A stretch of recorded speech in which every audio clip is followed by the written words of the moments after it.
Allez, salut à tous, nous voici dans une nouvelle vidéo, cette fois-ci une vidéo en deux parties, puisque dans cette première partie tu vas pouvoir connaître la personne que je suis, puis dans la seconde partie, et vous avez été nombreux à me demander de faire ce genre de vidéo, je vais vous montrer comment sonder son poste correctement, et notamment grâce à un carnet et un crayon, vous allez tout savoir lors de cette vidéo. Bon, du coup, vous me connaissez sûrement ou alors peut-être pas. Moi, c'est Benjamin Ripaud. Voilà, j'ai 31 ans. J'habite donc en Bretagne, dans le Morbihan et notamment à Pleuhermel, voilà, près du Lac-au-Duc, plus précisément. J'ai donc une petite famille. J'ai une copine et deux enfants, Aaron et Milan et Marine. J'ai depuis donc 11 ans une petite entreprise de maçonnerie dont je suis le seul gérant. Donc voilà, ça fait 11 ans que je travaille tout seul. Ça me va très bien comme ça. Donc depuis maintenant 4 ans, j'ai ouvert ma petite chaîne YouTube. Donc j'ai notamment commencé lors en fait du Covid. Alors ça avait été beaucoup critiqué, il y a pas mal de personnes qui nous disaient les gars, vous êtes en pêche, c'est le Covid, on doit être enfermé et tout ce qui va avec. Donc il y a eu énormément de critiques, vous le savez. Je pense que vous avez été nombreux à aller à la pêche vous aussi. Moi voilà, j'avais cette dérogation grâce au travail de pouvoir sortir. C'est vrai que j'en ai profité pour aller faire 2-3 pêches. Et c'est à ce moment-là en fait où être enfermé pendant quelques semaines, du coup, alors je l'étais pas vraiment, mais on était plutôt chez nous. Les clients me disaient de pas trop venir, d'attendre un peu, de prendre le masque. Et moi, je voulais pas prendre le masque donc pour aller travailler. Et en fait, donc je regardais toutes ces vidéos YouTube de pêche et je me suis dit putain, pourquoi pas faire quelque chose. Je trouvais qu'il n'y avait pas énormément de choses sur YouTube et je me suis dit bah, go, je prends mon iPhone et puis je pars avec un vieux trépied et donc je pars sur cette première rivière sur laquelle j'ai pu faire donc cette première vidéo. Et depuis, en fait, j'ai un peu pris le truc. Et là, donc là, maintenant, ça fait 3-4 ans que je fais ça et ça me va très bien. J'adore faire ça. Pourquoi je fais des vidéos? Eh bien, en fait, ça me donne de bons souvenirs et ça me donne aussi de nouvelles références. Donc, les souvenirs, c'est notamment avec le petit Aaron que j'ai pu voir donc grandir aussi à travers les vidéos. Puisque notamment, quand je regarde les vidéos d'il y a 2-3 ans, c'est marrant de le voir tout petit, à peine parler, à peine marcher. C'était assez marrant. Aujourd'hui, il est grand, il marche, il pêche aussi. Donc, ça, c'est plutôt cool. Et des fois, il m'arrive de retourner sur des plans d'eau ou même des compétitions où je me dis putain merde, avec quoi j'ai pêché et de quelle manière j'avais attaqué. Et c'est m'est déjà arrivé de revoir mes vidéos, notamment Meouz ou des vidéos de ce style-là, même Fishabil, en me disant ah oui c'est vrai putain j'avais fait ce petit truc-là. Et en fin de compte, à refaire ces choses-là, j'avais réussi à refaire des touches. Et bon voilà, du coup aujourd'hui, donc on arrive quasiment bientôt à 17 000 abonnés et je vous remercie tous, c'est vraiment cool. Ça me fait vivre une belle expérience et moi j'adore ça.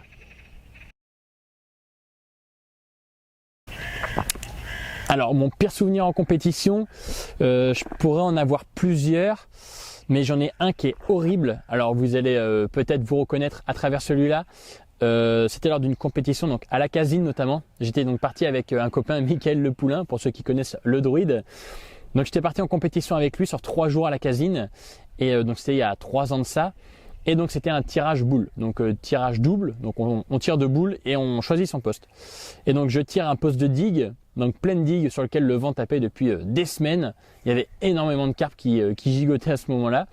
Et je tire un poste dit de réserve. C'était un grand poste avec une grande aile, enfin immense. Et tout le monde me disait que voilà, c'était full carpe là-bas.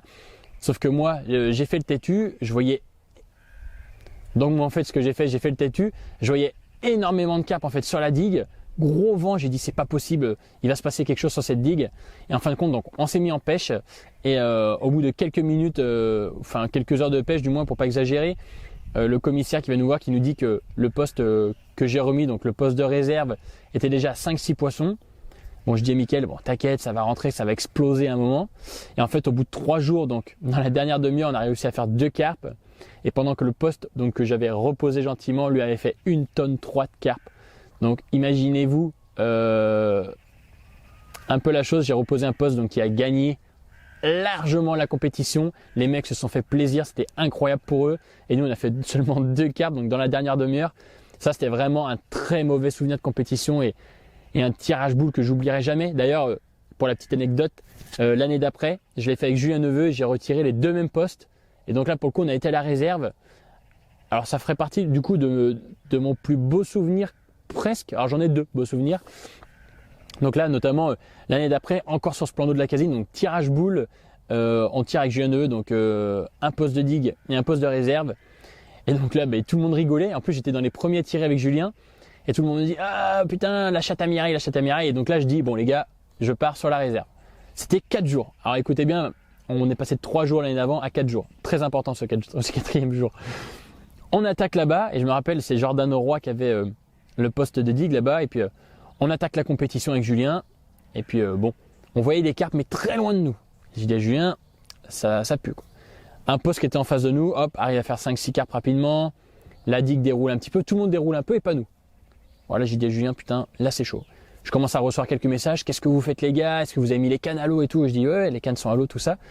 Et donc du coup, premier 24 heures, bon, on était dans les choux, une ou deux carpes. 48 heures de pêche, encore dans les choux, on était 10-13e, on avait 4-5 carpes, pas plus. 3e jour, donc là on arrivait, je me rappelle, au samedi matin, et en 72 heures de pêche, et donc du coup on avait 8 carpes et on était 13e. Et les premiers avaient déjà 15-16 carpes et tout ce qui va avec, notamment la digue qui déroulait bien. On avait 3-4 postes voilà, qui bataillaient pour la première place et nous qui étions totalement dans les choux. Et donc du coup arrive ce dernier 24 heures, donc c'était la première fois que la casine faisait 96 heures de pêche. Donc ce dernier 24 heures arrive, je me rappelle c'était le samedi matin, et je suis à neveu, il me dit putain Benjamin, j'ai vu une carpe sauter sur le coup. Là je lui ai dit c'est incroyable, s'il y a quelque chose ça va bouger. Et donc à peine il a vu ce poisson sauter, touche. Oh je lui dis là, il y a quelque chose qui bouge. Et en fait le vent commençait à être de plus en plus fort et à souffler de notre côté.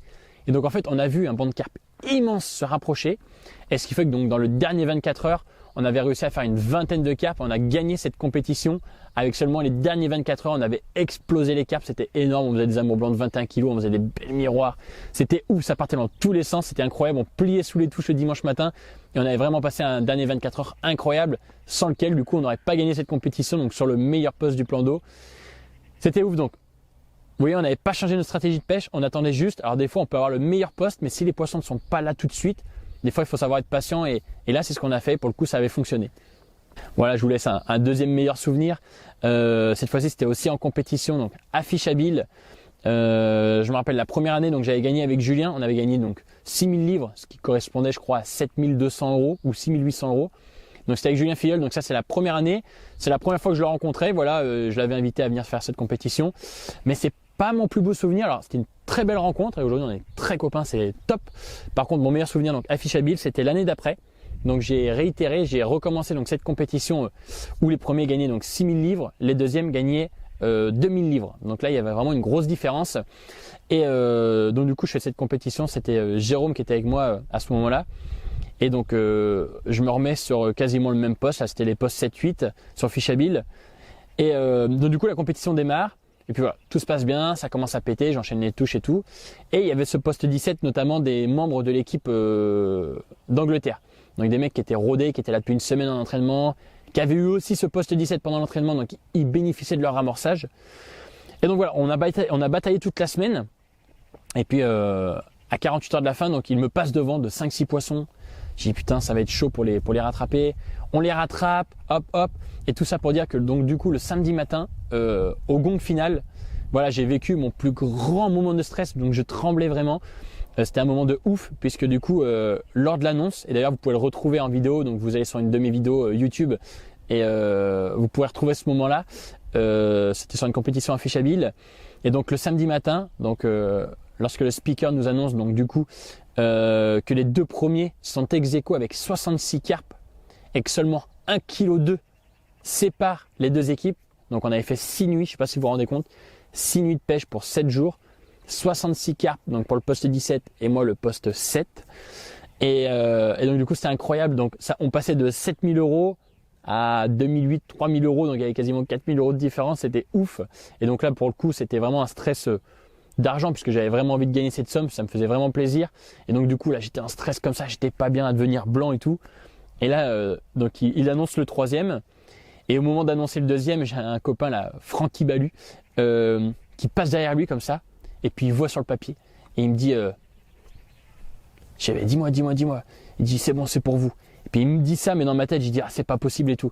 Et donc là il dit la deuxième place est donc pour le poste 17 avec 563 kg de carpe, et Benjamin Ripoll et Jérôme gagnent la compétition avec 564,2 kg de carpe.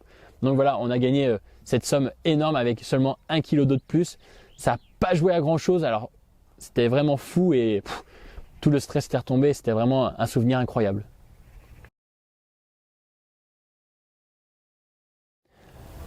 Mes sponsors, alors vous êtes nombreux et vous l'avez sûrement remarqué, j'ai souvent gigoté entre les sponsors, notamment d'APA. Alors pour la petite anecdote, je n'ai vraiment pas eu de chance à chaque fois. Je me rappelle mon premier sponsor, c'était donc JC Product, voilà, avec Jérôme, que je remercie encore d'ailleurs et qui a arrêté depuis. Donc JC Product, voilà, qui m'avait contacté pour faire 2-3 petits sponsoring, donc pas de souci, j'étais rentré chez eux. Et quelques mois après, en fait, Jérôme, donc le gérant, a chopé une maladie, donc du coup il a dû revendre son entreprise et c'est un de ses salariés qui avait pris l'entreprise. Et à ce moment-là, je me rappelle, bon, le salarié ne m'appréciait pas trop, il me semble. Et donc du coup, entre-temps, je me suis dit bon, je vais pas pouvoir rester. J'ai Carpriver donc qui m'avait contacté, voilà, avec une très belle offre. J'avais dit bon, allez go chez Carpriver. J'arrive chez Carpriver quelques mois après, rebelote. À croire que je portais la poisse, rebelote, l'entreprise est un peu branlante, donc c'est pas trop s'ils allaient se relancer tout ça. C'était vraiment compliqué, même d'avoir des appâts, ça devenait compliqué. J'avais une super dotation, notamment avec les frères Roth là, et je les remercie encore aujourd'hui. C'était vraiment très sympa de leur part. Et donc j'ai du coup Constant, donc de chez Elbel, donc qui m'a contacté à ce moment-là et qui me dit Benjamin, voilà, c'est un peu branlant, c'est le moment ou jamais, tu viens chez moi. Sachant que Constant, j'avais déjà rencontré quelques années avant, j'avais pêché avec ses bouillettes, j'avais bien aimé. J'ai dit à Constant, bon, ok, c'est parti, je tente l'aventure avec toi. Et donc aujourd'hui, ça va faire une petite année que je suis chez lui. Et pour le moment, ça me va très bien. J'ai aussi donc eu Tracker, et vous le savez tous maintenant, ou si vous le savez pas, vous l'apprenez. Je suis resté chez Tracker donc quelques mois. Donc là, pour la petite anecdote, donc ça a beaucoup fuité, il y a eu beaucoup de choses mal dites, du moins ou malsaines sur moi et sur mon départ de Tracker. Donc pour vous dire toute la vérité, quand je suis rentré chez Tracker, donc je me rappelle, j'étais à Fishabille avec Julien, et donc à ce moment-là, on m'appelle pour entrer dans cette team. Et voilà, on me dit que ma chaîne YouTube attire, qu'on aimerait affilier ma chaîne YouTube à Tracker, patati patata. Bon, ça me plaît, je leur dis, ben, en échange, qu'est-ce qui se passe? Parce que moi, de vendre du matériel, ça me dérangeait pas, mais voilà, il faut toujours une contrepartie, sachez qu'il ne faut pas faire ça gratuitement. Donc contrepartie, eh bien, écoute, tu auras 3500 € de dotation à l'année. Bon, ils me disent, tu fais partie des plus grosses dotations avec un autre membre et tout. Je dis, ben, écoute, 3500 € de dotation, c'est pas rien. Donc ça, c'était au mois de septembre. Bon, un petit bout de dotation arrive, donc du coup, en décembre, donc j'ai reçu 1600 € de dotation. Et en fait, j'apprends que cette dotation, c'était en fait la dotation du gérant en France de chez Tracker. Donc du coup, de cette dotation, donc j'ai pu prendre un BCA, j'avais pris 2-3 trucs. Et en fait, je demande, mais voilà, je dis, vous m'aviez parlé de 3500 € de dotation. Et donc, j'ai toujours rien ou quasiment rien. Et donc du coup, arrive juillet, donc l'année d'après, donc ça faisait déjà une dizaine de mois que j'étais chez eux sans trop avoir de dotation personnelle. Et donc il m'avait dit que c'était donc tous les mois de juillet que se reportaient en fait les dotations. Donc du coup le mois de juillet arrive et je me rappelle j'étais avec Julien Neveu à ce moment-là, donc en première division. Et du coup je vois celui qui gère, le manager, la France qui gère un peu le truc.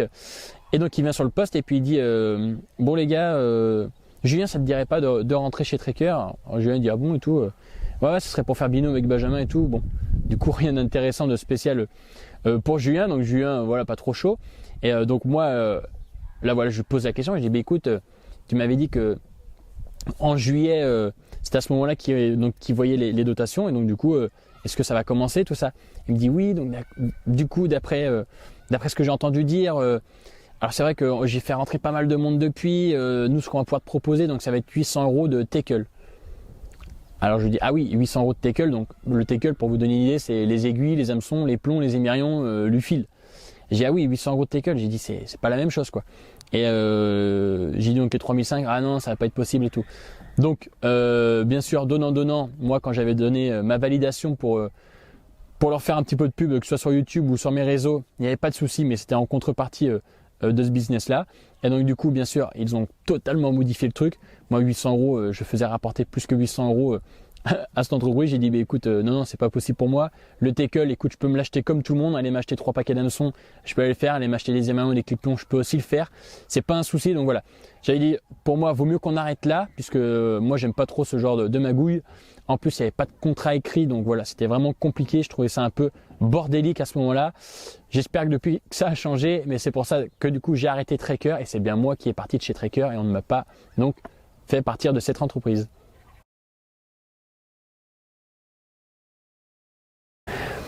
Et donc pour finir, donc l'avenir de cette chaîne YouTube, eh bien écoutez, là aujourd'hui donc j'ai cette petite entreprise de maçonnerie depuis 11 ans. J'essaye d'arrêter, donc là je travaille beaucoup moins maçonnerie. J'essaye de faire de la pêche, mais ça reste encore assez compliqué puisque là j'ai un rush maçonnerie entre avril et septembre très souvent. J'ai pas mal de maçonnerie à faire. L'hiver je pêche énormément au carnassier. Mais là voilà, je me suis dit que pour début septembre j'allais totalement arrêter donc la maçonnerie tout en gardant bien sûr mon ciré, mais je vais juste arrêter et je vais essayer pendant un an de me consacrer donc qu'aux vidéos pour vous sortir 1 à 2 vidéos par semaine, faire un maximum de live par semaine, notamment sur toutes les pêches que je vais pouvoir faire. Donc ça va être à partir de septembre. Alors ça fait déjà quelques années que je dis que je vais arrêter la maçonnerie, mais là voilà, je vais donner un grand coup de pied dans cette histoire de YouTube puisque j'ai vraiment l'impression qu'il y a un truc à faire, ça peut marcher.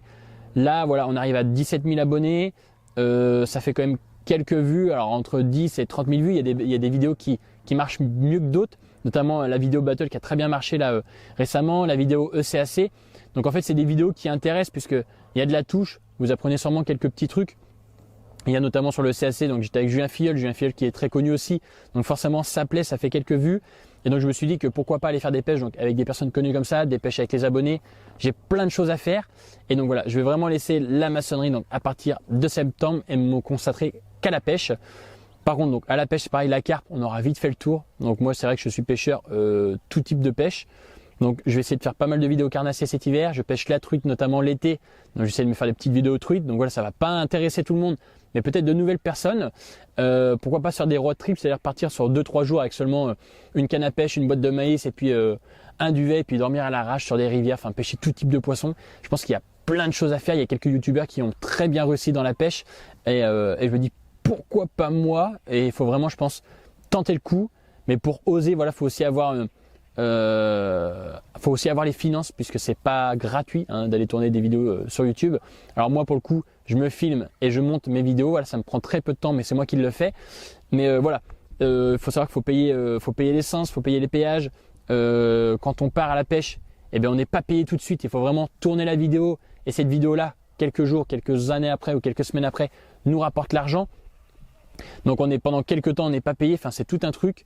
Il faut vraiment partir avec une base financière assez solide je pense pour entamer ce que je vais faire donc à partir de septembre.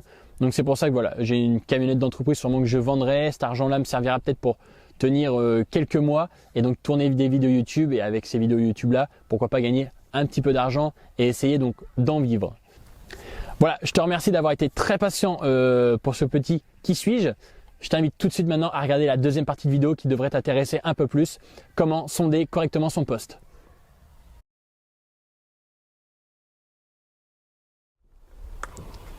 Pour commencer cette deuxième partie de vidéo, je vais tout de suite te montrer ce qu'il faut que tu achètes comme marqueur. Donc tout d'abord, il va falloir que tu t'achètes donc un marqueur donc de n'importe quelle marque. Moi pour le coup là j'ai pris donc un Corda, c'est dans les 10 €. Voilà un marqueur rouge, donc c'est un marqueur qui se voit bien. On a aussi des marqueurs noirs et jaunes. Alors on pourrait se dire noir ça se voit pas, ça se voit plutôt bien dans les contrastes très blancs, notamment quand le soleil voilà, il est assez haut, que les nuages sont tout blancs. Des fois on voit pas le rouge ou le jaune, donc je te conseille de prendre un noir. Donc il y a des marques qui font des marqueurs donc avec des capuchons changeables, donc noir, jaune ou rouge. Là pour le coup moi j'ai pris un rouge, ça devrait suffire donc pour la vidéo, donc environ une dizaine d'euros. Et j'ai pris aussi du coup un kit système. Donc c'est à dire que c'est un système qui évite l'emmêlement de ton marqueur. Donc voilà, c'est un kit qui coûte 7-8 € aussi. Donc tu en as pour une quinzaine d'euros ces deux choses là. Et bien sûr il y a la troisième chose, c'est le plomb. Là pour le coup il faut un plomb marqueur. Et donc là du coup moi j'utilise un plomb qu'un copain a roulé, donc notamment Philippe Ruggiero. Donc voilà, c'est un plomb qui est un peu en forme d'étoile. Et en fait ce plomb, donc on va venir l'accrocher en haut. Et les petits débords qu'il a sur chaque côté, c'est les petites ailettes. En fait c'est ce qui va te permettre de pouvoir venir ressentir n'importe quel substrat dans le fond de l'eau, notamment les rochers, le sable ou bien même la vase. Voilà, donc j'ai tout ce qu'il me faut. Maintenant je vais vous montrer le montage. Bon voilà, si je peux te donner une astuce qui va te permettre de gagner un petit peu d'argent, c'est au niveau de l'achat d'une canne. Donc aujourd'hui, voilà, certaines marques nous font acheter donc des cannes marqueurs. Moi je pense que ça sert à rien. Tu le verras en compétition, donc il y a quelques personnes qui ont des cannes marqueurs, mais donc les 3/4 utilisent des cannes à spod. Alors pourquoi les cannes à spod? Puisqu'une canne à spod, donc du coup, c'est une canne qui est très puissante, donc qui va pouvoir envoyer ton marqueur aussi loin que ton spombe. De plus, c'est une canne qui est très souvent donc armée d'un moulinet avec de la tresse. Il faut savoir que pour sonder, il faut de la tresse. Pourquoi on prend de la tresse? Puisque la tresse, donc du coup, c'est très raide et c'est plus sensible que du fil. En fait, le nylon lui va absorber tous les chocs. Donc du coup, ce qui fait que dans la canne, tu ressentiras pas ce que tu as sur le fond. Alors que la tresse, c'est quelque chose donc du coup qui n'absorbe rien du tout. Et au moindre petit gravier en haut, tu ressentiras donc ta canne vibrer. Et à ce moment-là, tu sauras si tu es sur du gravier, du sable ou bien même de la vase. Donc, pourquoi une canne à spod? Et bien du coup, ça t'évitera d'acheter déjà 2 cannes, puisqu'il faut savoir que c'est un budget d'acheter une canne à spod et une canne marqueur, 2 moulinets, il va te falloir 2 sacoches, tout en double. Aujourd'hui, si tu as le budget donc pour t'acheter une canne marqueur et une canne à spod, je te conseille plutôt d'acheter une bonne canne à spod. Donc là, pour le coup, moi j'ai mis le prix donc dans ma canne à spod et j'ai mis le prix donc dans mon moulinet. Donc là, pour sonder aujourd'hui, donc j'ai une X5 là de chez Fox, c'est une très bonne canne. Donc oui, dans cette vidéo, peut-être que certains, vous avez déjà cassé votre canne à spod, vous avez le porte-moulinet qui tourne. Ça m'est déjà arrivé, j'ai fait les réparations et aujourd'hui, donc je n'ai plus de problème. C'est-à-dire que j'ai refait quasiment toutes les ligatures de mes anneaux, j'ai refait mon porte-moulinet. Donc aujourd'hui, c'est une super canne, voilà, qui est très très bonne lanceuse et qui me va très bien. En moulinet, j'ai l'Ultigra Spod XTD, donc voilà, c'est un très bon moulinet Shimano. Et en tresse, c'est une tresse à spod, voilà, la tresse Spond notamment. Elle existe en jaune ou en rouge ou même en verte. Moi, pour le coup, je l'ai pris en jaune, ça fait un bout de temps que je l'ai. Tête de ligne, c'est la Submerge, donc en 20 livres, ça me va très bien. Bon, cette canne, on va pouvoir du coup envoyer un marqueur, vous allez pouvoir ressentir tout ce qui se passe sur le fond grâce à la raideur de la canne aussi. Il faut savoir que les cannes marqueurs, souvent, elles sont un peu plus souples au niveau du sion. Alors voilà, moi j'aime pas trop, ça absorbe vraiment trop les chocs. Une canne à spod, je vous le dis, hein, c'est un truc de fou. Vous allez ressentir en fait tout ce qui se passe sur le fond, surtout quand elle est donc du coup en tresse et avec un plomb assez lourd, parce que plus le plomb va être lourd, plus il viendra donc à gratter le fond, et un plomb léger et qui n'est pas du coup en forme d'étoile, lui caressera le fond et vous sentirez donc pas grand chose. Donc voilà, je vais vite faire le montage et on va pouvoir du coup envoyer ce premier plomb donc à une centaine de mètres, et je vais vous montrer donc du coup sur un carnet comment cartographier le fond et ce qui se passe devant vous. Bon, et du coup pour le montage, c'est très simple. On commence donc du coup par prendre l'anti-emmêleur. Donc voilà, vous avez une grosse boucle ici. Vous avez l'émirion ici. Donc l'émirion, c'est pour le plomb. La grosse boucle, c'est une grosse boucle qui est très glissante. En fait, qui permet vraiment de bien faire glisser le fil. Là, elle est recouverte donc d'une substance là qui est pour le coup très glissante. J'ai pas le nom de la substance en tête. On dirait un peu la même matière qu'on retrouve à l'intérieur des anneaux. On a donc du coup une petite perle. La petite perle, elle permet donc du coup au marqueur de pas aller se mettre à l'intérieur de cette grosse perle là qui glisse bien. Donc on met l'anti-emmêleur, on met la petite perle. Donc voilà, je ne sais pas si vous pouvez le voir. Donc là en fait ça évite que la petite perle ou que le marqueur lui rentre là-dedans. Donc voilà, ça nous fait un petit truc. Et la dernière chose que l'on accroche, c'est votre marqueur. Donc là pour le coup, moi je fais un nœud en 8, enfin un nœud palomar, désolé. Tac. Donc voilà, vous pouvez faire n'importe quel type de nœud, que ce soit un nœud de cuillère, un nœud palomar, tous les nœuds qui existent, ça y passe. Tac. Là donc une fois que mon marqueur est installé, je vais venir donc insérer cette perle à l'intérieur de l'émirion. Et donc là je vais pouvoir donc accrocher mon plomb ici. Et ce qui fera qu'une fois que le plomb sera au fond comme ça, quand je donnerai du bout, mon marqueur lui remontera et nous donnera la bonne hauteur. Allez, j'accroche le plomb. Tac. Voilà à quoi doit ressembler donc votre montage. Bon, je sais ce que tu vas me dire. Tu vas me dire, Benjamin, tu t'es mis dans un sacré bourbier pour faire cette vidéo. Et oui, là je suis un petit peu dans la vase. Donc ce que je vais faire, je vais installer donc 2 distance sticks qui vont être séparés d'environ 2-3 mètres. Tac, donc voilà, je sors mon décamètre, très important. Et allez, je vais les séparer de 3 mètres 00. Voilà, ici précisément. Et je vais donc pouvoir commencer à sonder. Bon, là du coup, je vais me faire donc un sondage à 110 mètres. Donc là voilà, je me suis pris 3 mètres parce que je ne peux pas faire plus, il aurait fallu mettre 5 mètres. Mais bon, voilà, 3 mètres, 110 mètres, allez, c'est parti. Hein. Allez, je vais me faire du coup un sondage. Donc j'ai fait 35 x 3, ça fait 105. Allez, c'est parti pour 105 mètres.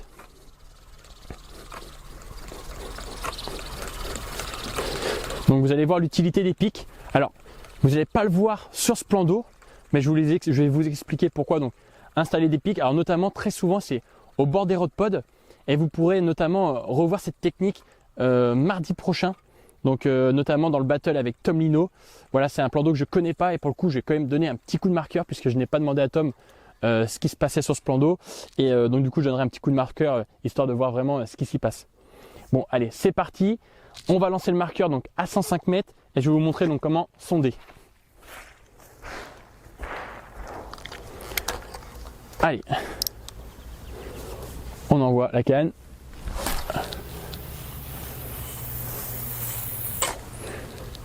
Voilà, donc là je suis à 105 mètres.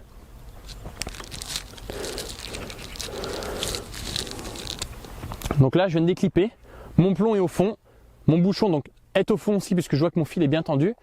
Maintenant ce que je vais faire, donc pour retrouver, pour que mon bouchon donc aille au fond, je vais mouliner tout doucement jusqu'à temps que je sente un tac. Voilà, là je viens juste de sentir, donc du coup j'ai senti mon bouchon descendre et au moment d'avoir le contact avec le plomb, donc ça nous fait un petit tac dans la canne et à ce moment là on sait que le bouchon là il est au fond, le fil est bien tendu, il n'y a plus que maintenant à faire remonter le marqueur et à vous montrer comment ça marche. Donc là maintenant mon fil est bien tendu, je vais ouvrir mon pick-up et je vais venir donc remonter mon bouchon.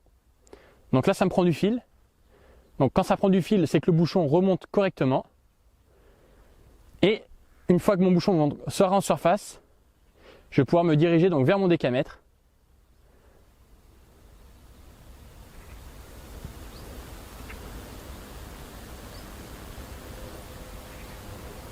Voilà, donc là je le vois en surface. Tac. Alors là vous avez vu, exemple type, l'eau est vachement blanche à cause du soleil. Et donc j'aperçois tout juste mon bouchon. Allez, il est là. Tac. Du coup je vais donc pouvoir mesurer. Donc là, à ce moment-là, il faut toujours donc suivre son bouchon. Donc là il est bien en surface, je le garde en surface. Voilà, là je le fais couler, là je le garde en surface. Donc là je vais reculer maintenant.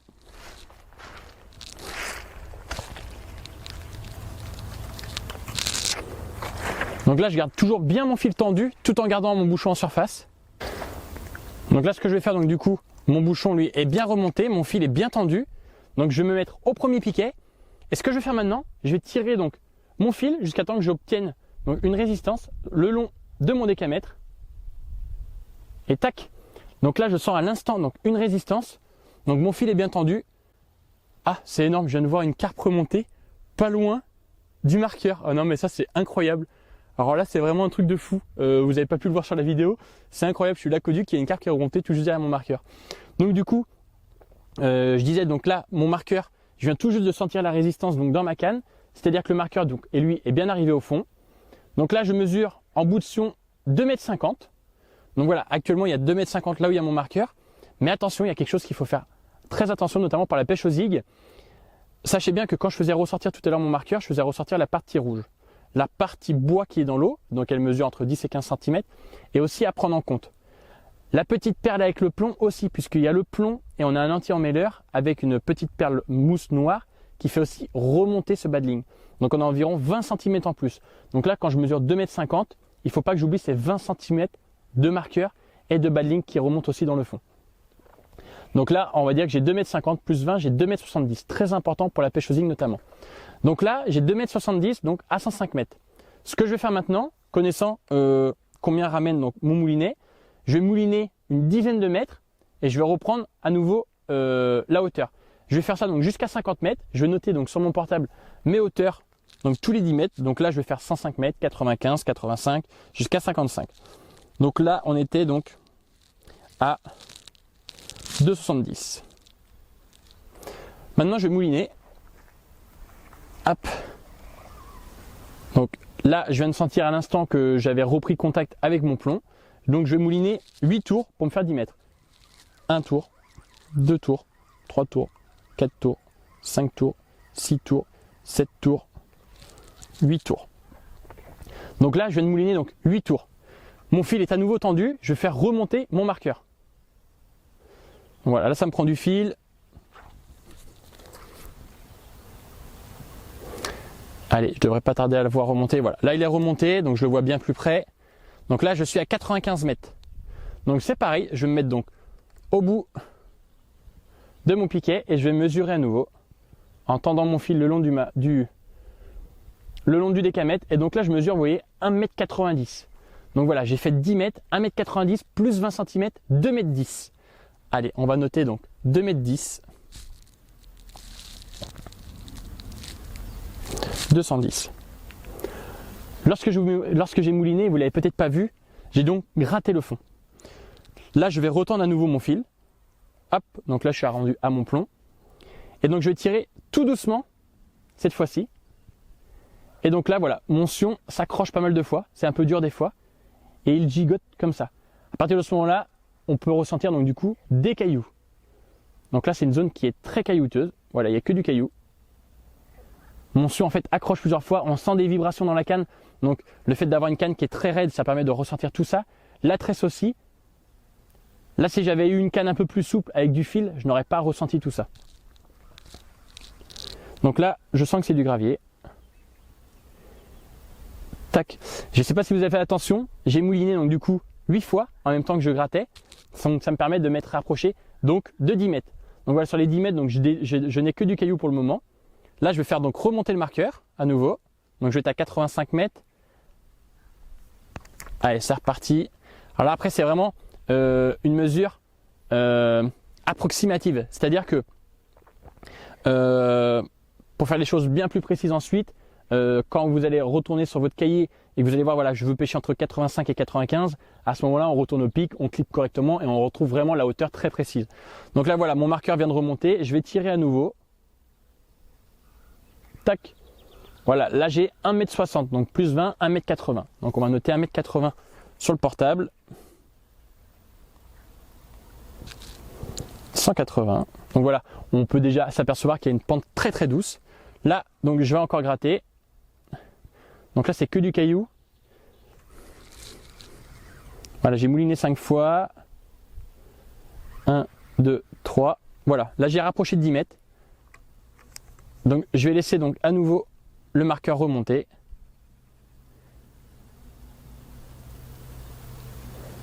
Hop là, là il est remonté.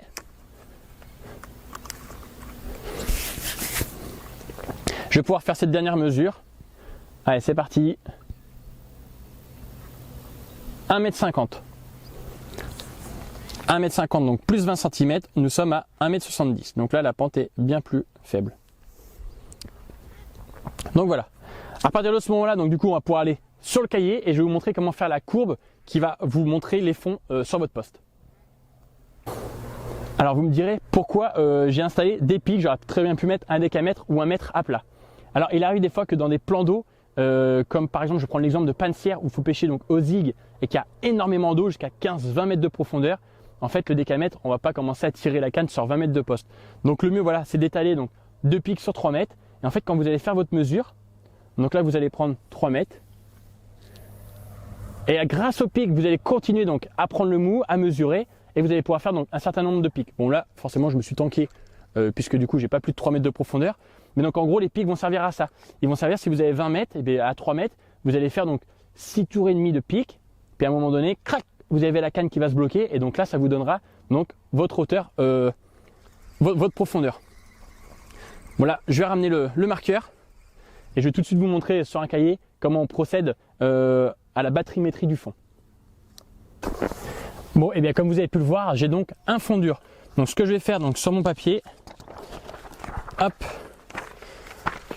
Je vais donc pouvoir commencer à tracer une courbe. Donc là, j'ai trouvé donc un fond dur notamment avec des petits cailloux. Donc vous avez pu voir donc mention bouger de cette manière. Si on avait trouvé un fond vaseux, en fait, on n'aurait rien senti. Le plomb aurait vraiment glissé comme ça sur la vase. Un fond sableux, on aurait aussi senti glisser, mais avec des petits accros. Voilà, on arrive vraiment dans la canne à ressentir vraiment tout ce qu'il y a sur le fond. Si vous pensez sonder pour trouver des souches, dites-vous bien comment vous allez trouver la souche. En général, vous perdrez donc le marqueur. Donc voilà, les marqueurs, c'est vraiment pas fait pour sonder des souches. Vaut mieux prendre donc un éco-sondeur ou bien aller de nous-mêmes aller toucher ces souches. Donc souvent l'été on peut aller se baigner, on peut voir des plans d'eau à sec, bien enregistrer ces souches. Mais voilà, vous ne trouverez pas donc avec votre marqueur des souches, ça sera très compliqué. Ou alors oui, vous la trouverez, mais vous perdrez donc du coup votre marqueur. Donc le marqueur lui, il sert vraiment donc à trouver une différence de substrat sur lequel on pourrait pêcher. Alors moi je n'y crois pas trop, mais certains y croient. Donc voilà, c'est très important d'y croire peut-être pour vous. Moi, chaque fois que j'ai sondé, donc c'était pour connaître la hauteur d'eau en cas de pêche au zig. Alors, je pêche rarement au zig, donc autant vous dire que la canne marqueur enfin ma canne à spod qui me sert aussi de marqueur, je la monte généralement jamais. Et pour vous dire, vous voyez, je n'avais même pas de marqueur, j'ai dû aller m'en acheter un. Allez, on passe tout de suite à la courbe, vous allez voir, c'est plus réaliste.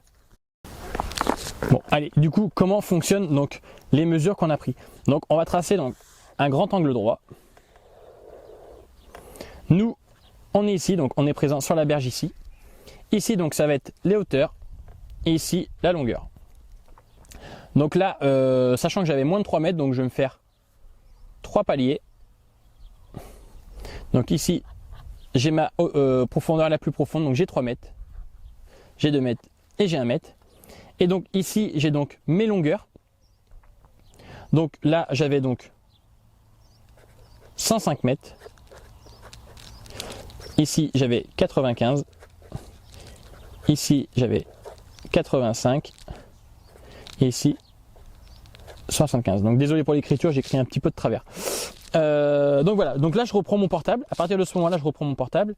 Et donc j'analyse que à 105 mètres, j'avais 2,70 m d'eau. Donc là, je vais me faire un petit 50 là pour pas me perdre. Voilà, donc 2,70 m d'eau, ça me donne environ ici. Donc si je me mets à 5 mètres, je me retrouve ici. J'avais 2,10 m à 95 mètres. Donc 2,10 m, donc voilà, ça représente pas très loin du 2 mètres. Donc là, je remonte ici. À 85 mètres, j'avais 1,80 m. Donc je remonte ici. Et à 75 mètres, j'avais 1,70 m. Donc là, ça ne change pas grand-chose. Donc ensuite de ces points-là, donc j'aurais pu aller jusqu'à 0 mètre, donc jusqu'à moi. Mais je savais que jusqu'à moi, en fait, ça remontait en pente douce. Donc là, si je prenais à 105 mètres, donc mes courbes, et que je rejoins donc mes 4 points. Ensuite, donc si j'étais venu jusqu'à 0 à moi, et je sais que du coup c'est en pente très douce, donc ça aurait fait ce style de trait. Donc là on aurait pu dire 15 mètres, 25, 35, 45, 65, 75, 85, 95, 105. On aurait pu aller jusqu'à 115, jusqu'à 151.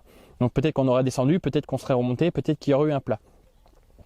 Donc là, ce qui est intéressant de voir, donc du coup, c'est nous, on est ici à pêcher. Le fond de nous, à 105 mètres, il est de cette façon. Donc il est courbé.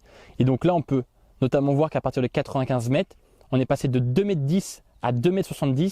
Donc 60 cm sur 10 mètres, ça reste quand même une jolie cassure.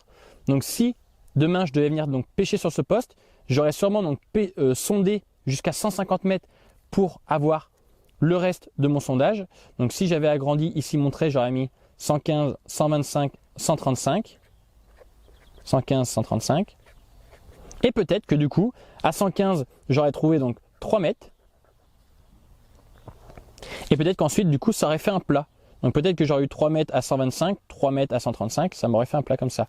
Donc là, du coup, le fait d'avoir un graphique comme ça nous montre qu'à 115 mètres, ici, on a une cassure. Et il est très probable que des carpes viennent s'y nourrir. Alors pourquoi? On dit souvent que les carpes en fait longent les obstacles, un peu comme tous les poissons. Notamment les cendres et les brochets, ils aiment bien être dans le bas de cassure pour chasser les vifs en fait qui passent au-dessus d'eux. Eux, ils se cachent ici. Cette cassure-là, en fait, elle permet aussi, lorsqu'il y a des grands courants et autres en lac, de faire tomber de la nourriture. Et tu as souvent une accumulation ici de nourriture, de coquillages, de tout ce qui va avec. Et les carpes, elles aiment bien venir donc se nourrir ici. Et en général, c'est ici qu'on va venir poser les cannes pour faire de la carpe. Donc voilà, le sondage sert vraiment à donner ce graphique-là et à trouver ce genre de spot pour poser les cannes. Ici, on aurait aussi très bien pu avoir un plat, donc la courbe aurait pu faire ça et puis remonter. C'est-à-dire que là, à 65 mètres, on aurait pu avoir la même profondeur qu'à 75 et qu'ensuite ça remonte. Là, ça aurait donné donc un deuxième spot à carpe et on aurait donc pu poser aussi des cannes ici. Donc voilà, le sondage sert vraiment à sortir ce genre de schéma et il est très important donc d'avoir un petit cahier et un crayon au bord de l'eau et de sonder au plus loin de sa performance jusqu'à quelques mètres de nous si on pense que c'est nécessaire. Et ensuite, sur son graphique, donc, on peut rajouter mille et une choses. C'est-à-dire que si entre 115 et 105, on avait eu du gravier, eh bien, c'était de faire des petits points comme ça en se disant ici, c'est du gravier. Si ensuite, on avait sorti donc, de la vase, eh bien, on aurait fait un trait comme ça, on aurait marqué vase. Ça nous permet de faire plein de choses et donc de savoir où est-ce qu'on a pris les carpes et à quel moment. Donc là, en fait, si vous faites une touche, je vais vous dire une connerie, à 115 mètres à 19 h, vous marquez 19 h, tac, vous marquez une touche. Donc ça, vous le marquez au propre sur un autre cahier. Si à 20 h, et jusqu'au lendemain matin, vous faites toutes vos touches ici. Donc c'est à dire que la nuit, les carpes remontent peut-être pour manger sur les bordures.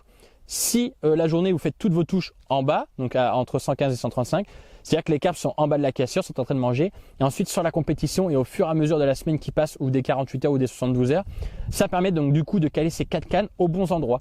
Si la journée, il y a une canne qui déroule plein tube ici et pas les 3 autres là, la journée, il va falloir mettre 2 ou 3 cannes de plus ici.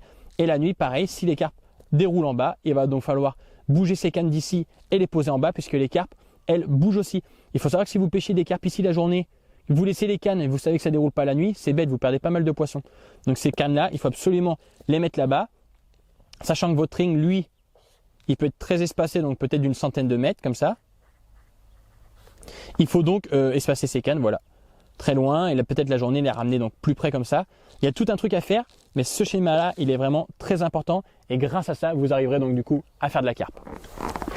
Allez, voilà, c'est la fin de la vidéo. N'hésite pas donc à t'abonner juste ici et à regarder donc une autre vidéo ici de la chaîne YouTube.